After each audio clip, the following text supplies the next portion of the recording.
मित्रों नमस्कार, मैं दिनेश यादव। नेशनल डिबेट में आपका स्वागत है। आइए आज हम बात करते हैं गौरी बाजार में बौद्ध भिक्षुओं का जो है कारवां आ रहा है और 28 नवंबर को वो चंद्रशेखर आज़ाद इंटर कॉलेज देवगांव में बौद्ध भिक्षु आएंगे, जिनकी संख्या करीब 200 की होगी और किसी खास मकसद से जो आज जो वर्तमान समय है इसमें तमाम समस्याएं हैं सामाजिक, जिस पे बौद्ध भिक्षु अपने यात्रा के दौरान वो बताएंगे कि आज के समय में जो लोग दुखी हैं, जो लोग परेशान हैं। तो आज हम बात करते हैं आपको धम्म यात्रा को लेकर के, और हमारे साथ बात कर रहे हैं राम सुभग जी, जो आप बौद्ध धर्म के काफ़ी जानकार भी हैं और आप एक प्राकृतिक चिकित्सक भी हैं। तो हम राम सुभग जी से आज बात करेंगे धम्म यात्रा में जो बौद्ध भिक्षु आएंगे गौरी विहार में, उनका क्या मकसद है यात्रा पर। आइए हम डिटेल से आपसे ही जानते हैं। तो सबसे पहले हम जो बौद्ध भिक्षु जो पैदल यात्रा कर रहे हैं वो कहाँ से चल कर आएंगे, उनका आज के तारीख में यात्रा का मकसद क्या है, हम आपसे जानना चाहेंगे। दिनेश जी, आपको बहुत बहुत स्वागत है। ये जो धम्म यात्रा सारनाथ से चलकर विभिन्न जिलों से होते हुए कुशीनगर में समाप्त होनी है, वो धम्म यात्रा गौरी बाजार में 28 नवंबर को देवगांव इंटर कॉलेज के फील्ड में भोजन दान के तैयार किया गया है। और इस धम्म यात्रा का मतलब यह है, पहले तो धम्म को जाने, धम्म क्या है। धम्म एक पाली का शब्द है जिसका अर्थ होता है सदाचार। और सदाचार का मतलब ये होता है कि सही सही व्यवहार करना, सही सही बात करना, सत्य सत्य बात को बोलना, यानी प्राकृतिक बातों का जो प्राकृतिक सच्चाई है उसको जानना, तदनुसार व्यवहार करना। अच्छा, आपने बताया कि जो प्रकृति है उसका एक स्वभाव है और सृष्टि के जो रचनाकार हैं उनके गुणों को व्यक्तियों के अंदर आए, इसीलिए उसको धर्म के रूप में कोई स्वीकार कर रहा है, कोई धर्म के रूप में स्वीकार कर रहा है। और हर किसी के मजहब के धर्म की और धर्म की अपनी एक प्राचीनता है, उसका एक कालखंड है। लेकिन अगर देखा जाए तो सभी धर्मों के जो महापुरुष हैं उनका उद्देश्य यही रहा है कि लोग अपना जीवन जो है सदाचार के साथ बिताएं, शांति के साथ बिताएं। आज जो है समाज में अगर हिंसा बढ़ी है तो इसका वजह क्या हो सकता है हिंसा बढ़ने का? देखिए, आज समाज में जो मानव में नफरत पैदा हो गई है, ये धम्म के वास्तविक अर्थ न जानने की वजह से हुआ है। आज जो धम्म का अपभ्रंश है धर्म, उस धर्म का अर्थ लोगों ने जो है व्यक्ति की पूजा, मूर्ति की पूजा, तरह तरह के संस्कार करना ही उसको जो है वो धर्म समझ लिया है। जबकि जो है यहाँ धर्म और धम्म में बहुत अंतर है। धम्म का मतलब मैंने अभी बताया ना, सदाचार होता है कि प्रकृति की सच्चाई को जानना। जैसे मैं एक उदाहरण को स्वरूप में बता दूं, प्रकृति की सच्चाई क्या है। जैसे प्रकृति ने जनवा कि मानव को दो जातों में बताया, एक स्त्री जात और एक पुरुष जात। बाकी आप तीसरी जातियाँ जो है समाज में कहीं नहीं पाएंगे। लेकिन मानव ने 7000 प्लस जो है जातियाँ बना करके मानव में इतना विभेद पैदा कर दिया है, विषमता पैदा कर दिया है, जिसका आए दिन हम सभी लोगों के सामने जो है जाति, धर्म, मजहब, संप्रदाय के आधार पर हम एक दूसरे से नफरत करते हुए देख रहे हैं, जहाँ मारकाट सब कुछ चल रहा है। अच्छा, आपका कहना है कि लोगों ने जो धर्म का असली स्वरूप है उसको भूल करके ज़्यादातर कर्मकांड में लिप्त हो गए हैं और लोग जो है कर्मकांडों को ही अपना धर्म समझ बैठे हैं। हालांकि धर्म का जो मुख्य संदेश है ये नहीं है कि आप किसी को दुख पहुंचाएं, किसी को पीड़ा पहुंचाएं, किसी के साथ हिंसा करें। तो आज के समय में जो लोभ से, स्वार्थ से जो हिंसा फैला है समाज में, इस हिंसा को रोकने के लिए आप महात्मा बुद्ध का जो विचार है आज कितना प्रासंगिक है, तो आप क्या कहना चाहेंगे कि बुद्ध के विचारों को अपना करके आज किस तरह से लोग जो है हिंसा को समाप्त कर सकते हैं और प्रेम को बढ़ा सकते हैं? देखिए, भगवान बुद्ध ने मानव में प्रेम पैदा करने के लिए उन्होंने धम्म की बात किया, यानी जब एक व्यक्ति दूसरे व्यक्ति के साथ सही सही आचरण करेगा, व्यवहार करेगा, कभी नफरत पैदा नहीं हो सकती है। तो मुख्य उद्देश्य धम्म का सही जो है जानकारी करना और उसके अनुसार पालन करें तो मानव में कोई विभेद पैदा नहीं हो सकता है। इसी बात को जो भगवान बुद्ध ने 45 वर्ष तक पैदल चल करके उपदेश दिया। उन्होंने किसी धर्म की स्थापना नहीं किया, लेकिन आज बुद्ध धर्म को, बौद्ध धर्म का जो है अपभ्रंश बना दिया गया है। आज का जो बुद्ध और धम्म ये पाली का शब्द है, उसको जो है हिंदी में कन्वर्ट करके, अपभ्रंश करके उसको बौद्ध धर्म घोषित कर दिया गया है और उसका अर्थ जो है मानव ने दूसरे रूप में ले लिया, इसीलिए जो है दुख बढ़ रहा है। अच्छा, आप एक बड़ी बात कह दिए कि अपने जीवन काल में महात्मा बुद्ध ने 45 वर्षों तक यात्रा इसलिए किया कि मानव के समाज में जो कुरीतियाँ हैं, जो युद्ध अंतर्द्वंद है, जो हिंसा है, उसको समाप्त किया जाए, उसके जगह पे प्रेम पैदा किया जाए एक दूसरे के बीच जो है, और हिंसा को समाप्त करके लोगों को जो है अहिंसा का संदेश दिया जाए। आपने एक और बड़ी बात कही है कि बुद्ध कभी ये नहीं कहा था कि मेरे नाम पर किसी समूह, संगठन, संप्रदाय का गठन किया जाए, बल्कि बुद्ध ने यहाँ तक कहा था कि मैं ही जो कह रहा हूँ यही सत्य है, ऐसा भी न माने आप, बल्कि उसको स्वयं परखें। और एक आप कह सकते हैं कि भगवान बुद्ध ने एक पूरा मैसेज दिया कि आप जो कुछ भी जानना चाहते हैं उसको पहले सुने और अपने ही दृष्टिकोण से उसको परखें कि वो अपनाने योग्य कितना है, कितना नहीं है, और आपके समाज के लिए कितना सुटेबल है, अनुकूल है। तो आपने एक बड़ी बात कही है कि 45 वर्ष तक उन्होंने यात्राएं की। अच्छा, कौन सा ऐसा वजह था कि भगवान बुद्ध ने जो है अपना 29 साल की उम्र में जो है एक ऐसा राजघराना जिसका अपना नाम था शाक्य वंश का, एक पूरी प्रतिष्ठा थी, वहाँ किसी चीज़ की कमी नहीं थी, तो आप क्या मानते हैं कि बुद्ध भगवान ने अपने राजमहल को छोड़ करके और संन्यास लेना स्वीकार किया? मनुष्य के दुखों को देख करके भगवान बुद्ध जो है इसकी खोज में जो है निकले कि आखिर मनुष्य को दुख क्यों होता है।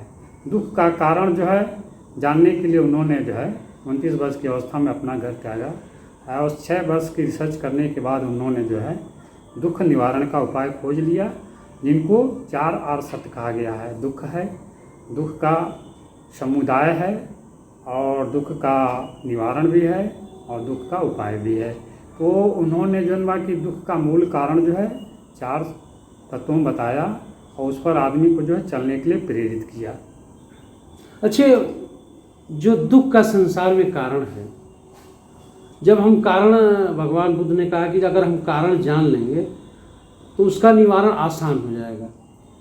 आज के लोग दुख भोग भी रहे हैं, कष्ट भी सह रहे हैं, दूसरे को पीड़ा दे रहे हैं, स्वयं पीड़ित भी हो रहे हैं, लेकिन वो कौन सी वजह है जिसके वजह से वो जो है उसको निवारण के लिए कोई प्रयत्न नहीं कर रहे हैं, और वह जो है किसी महापुरुष के बताए हुए मार्ग पर चलने का कोशिश क्यों नहीं कर रहे हैं? देखिए, ये दुख निवारण के लिए उन्होंने जो 5 शील दिया है उसमें का जो दूसरा शील है अदिन्न दाना बेरमणि शिक्षा पदम समाधियामी, अगर इस शील का व्यक्ति पालन कर जाए तो उसको जो है दुख नहीं होगा। अदिन्न दाना का मतलब ये होता है आवश्यकता से अधिक आपके अंदर लालच हो, स्वार्थ हो, धन संग्रह की भावना हो, वहीं दुख का कारण बनता है, वहीं से दुख आदमी को उत्पत्ति होती है और दिख जलना शुरू हो जाता है। इसलिए मनुष्य जो है भगवान बुद्ध का जो दूसरा शील है उसको पालन कर ले तो कभी कभी दुख नहीं होगा और दुख का निवारण हो जाएगा। अच्छे, बहुत से लोग जानकर हैरानी होगी बहुत से लोगों को कि महात्मा बुद्ध ने अपने जीवन का बहुत सा समय, भले उनका जन्म नेपाल में हुआ, लेकिन अगर गया से लेकर और सारनाथ होते हुए कुशीनगर, यहाँ तक कहा जाए कि महानिर्माण भी भारत में ही हुआ, तो उन्होंने अपने जीवन के कालखंड का अंतिम समय भी भारत में बिताया। क्यों? सही, बिल्कुल सही। इसके बावजूद भी देखा जाए तो जितना महात्मा बुद्ध के संदेशों का Sri Lanka, Japan, Myanmar, Afghanistan, China, Nepal, अन्य देशों में जितना प्रभाव है बुद्ध का, उतना प्रभाव भारत में देखने को नहीं मिलता। मेरा पूछने का मुख्य कारण यह है कि उतना लोग फॉलो नहीं करते नहीं कर हैं रहे जितना हैं। करना चाहिए, इसके पीछे का वजह क्या हो सकता है? क्या कर्मकांड में उसको जकड़ लेना, या बुद्ध के सिद्धांतों को ठीक से न समझना, या उतना त्यागी बन करके और उनके संदेशों पर न चल पाना? देखिए, जब इतिहास को देखेंगे, खंगालेंगे, तो आपको 14वीं 15वीं शताब्दी तक जो है भारत में जो है बुद्ध धर्म की जो है अभी जो है ज्योति बहुत तेज चल रही थी।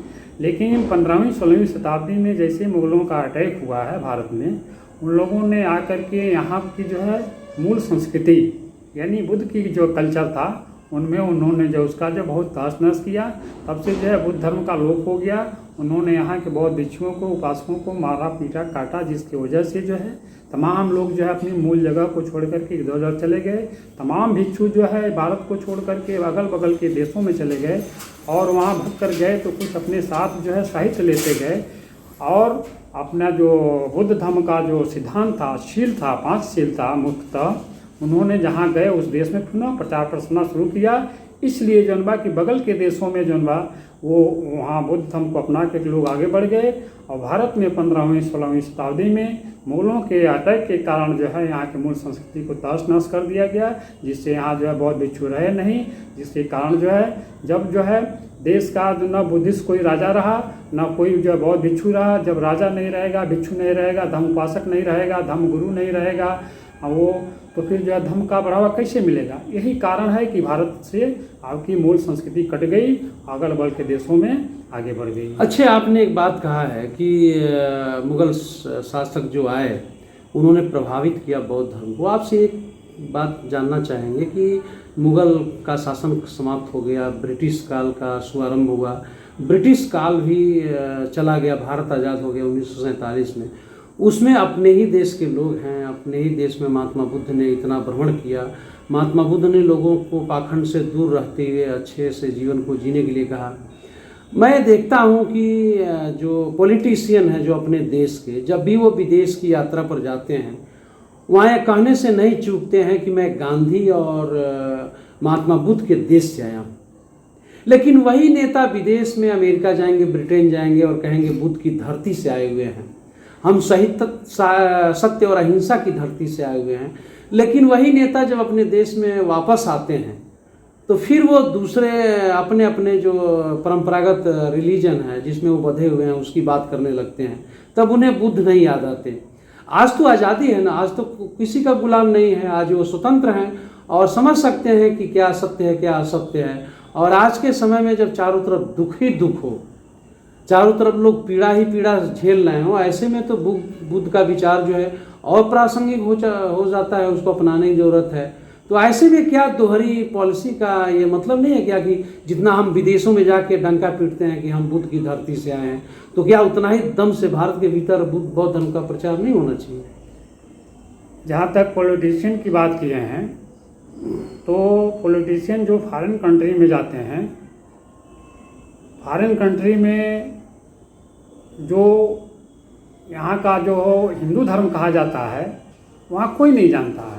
सब लोग जो जानते हैं कि ये भारत से आए हैं और भारत में जो है बुद्ध धर्म का जो है प्रचार प्रसार है, तो लोग जो है इसलिए उनको सम्मान करते हैं। और यहाँ के लोग जा करके अपना बुद्ध का नाम लेते हैं कि मैं बुद्ध के धरती से आया हूँ, इसलिए करते हैं कि बुद्ध जो है सारी दुनिया में छाए हुए हैं, जहाँ जाएंगे वहाँ बुद्ध ही बुद्ध मिलेंगे।